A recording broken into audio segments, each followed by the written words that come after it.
In this video, we're talking 4 habits, approaches, or ways of working that, regardless of what camera gear you're using or whether you've got the lenses of your dreams, in my personal opinion and experience, they will elevate your photography way more than any fancy piece of camera equipment ever could.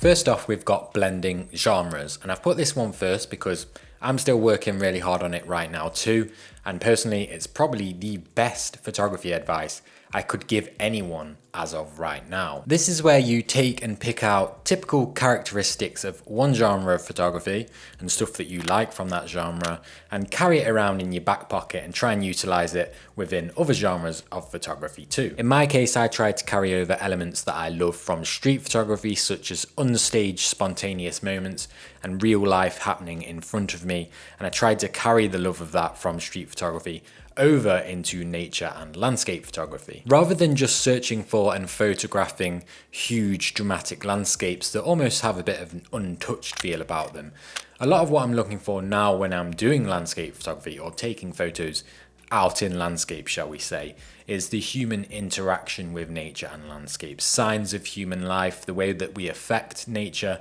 and little details as well. Speaking of little details, having worked in an e-commerce photography environment for so many years and knowing how important lifestyle shots and detail shots are within that environment has really opened my eyes when I'm taking photos anywhere, because I'll always be on the hunt for detail shots and close-up textures and stuff like that that I can use to back up my photographs. And I highly doubt I'd even be noticing or looking out for those things if it wasn't for me pulling it from that other industry and that other genre of photography and carrying it over into other parts of my life and work. If you haven't yet shot across multiple genres when it comes to your photography, I highly recommend you get out there, you try some more, and even if you hate them, as long as you carry stuff over that you learn and like from those other ones that you try out and implement it in your photography, then it's an absolute game changer.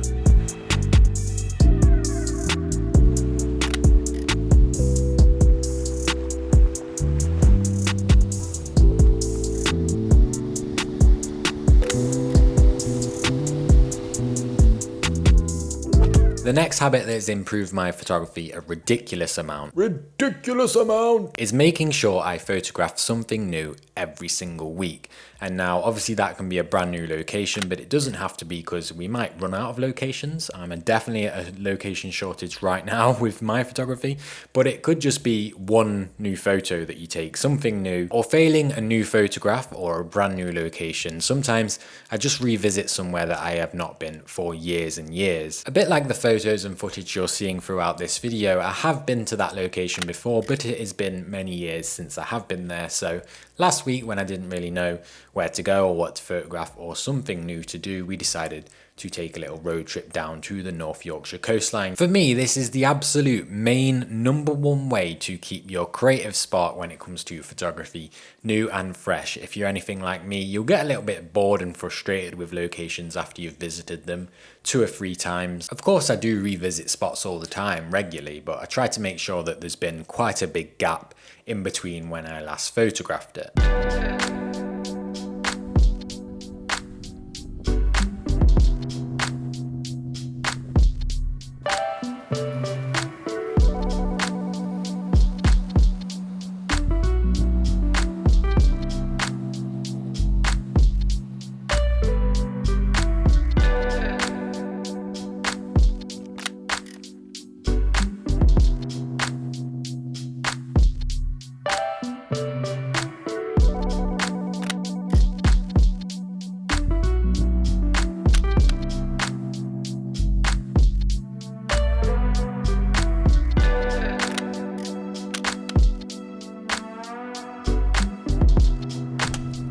The next approach to photography is something I realized a few years ago now, but once I realized it, it managed to push me through one of the longest periods of feeling unhappy and a little bit blank with the work that I was creating. And this is all about going out in search of images, themes, places, subjects, compositions that generally resonate with me on a personal level, rather than just going to photograph what is generally considered epic or amazing or beautiful by the masses. And once I started implementing this as a habit in my photography, I very quickly realized how much more enjoyment I was getting out of it as a hobby, because I was becoming way more connected to my images again. Now, I'd like to just give a quick shout out to Chris Harvey Photography here, because he made a really great video exploring this in detail recently on his channel. I'll link the video in the description down below, but thank you, Chris, for reminding me of this, how important it is, and pushing it to the forefront of my mind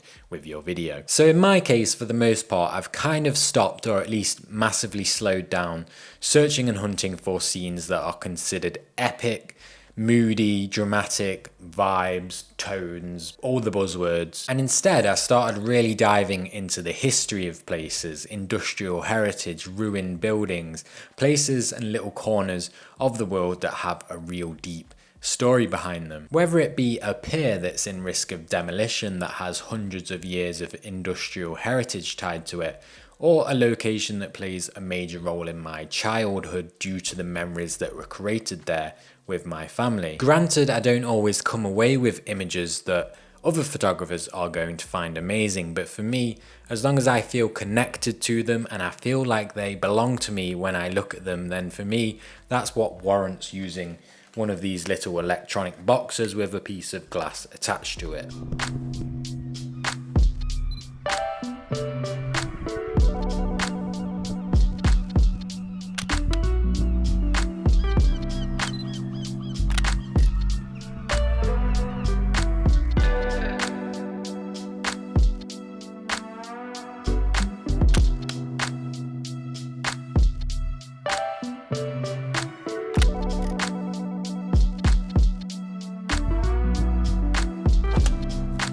Alright, lastly, to wrap up this video, and this one might be possibly aimed at the younger demographic, and given that most people, according to the YouTube analytics, that watch my videos are 40 years and older, then take what you will from it. But the last habit that I've incorporated that has not only improved my skills when it comes to photography, but massively improved my enjoyment from photography as a hobby, is all about when and where and how I consume other photographers' work and how I use my mobile phone. I've made a serious conscious effort that if I come across a photographer and I really like their work, then I will take time, sit down at my desktop computer, not on an iPad, not on my phone, at the computer, at my desk, go to their website and properly take in, consume their photography. I'll read their blogs if they do blogs, I'll read their location tips or any little stories that they might have on their website, and scroll through their images as they intended them to look. Rather than, you guessed it, opening up my phone, scrolling through Instagram at light speed and spending 1 to 2 seconds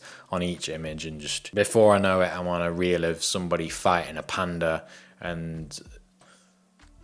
nowadays, like I say, I try my best to spend time on photography websites, watch long form YouTube videos, technical videos, teaching videos, inspirational visual films, and spend time looking through photographers' actual projects, work that they may have worked on for years upon years and they've posted on their website, and not that many people have ever even seen because of the way that we consume media these days. And while this way of sort of sitting down and browsing a website, going through someone's portfolio or watching a long 10-20 minute YouTube video might seem quite old school, I guarantee you will learn more from it and notice more from it when it comes to photography if you consume other people's photography that way. Turn consuming other people's photographies into an actual relaxing pastime. Put your phone away,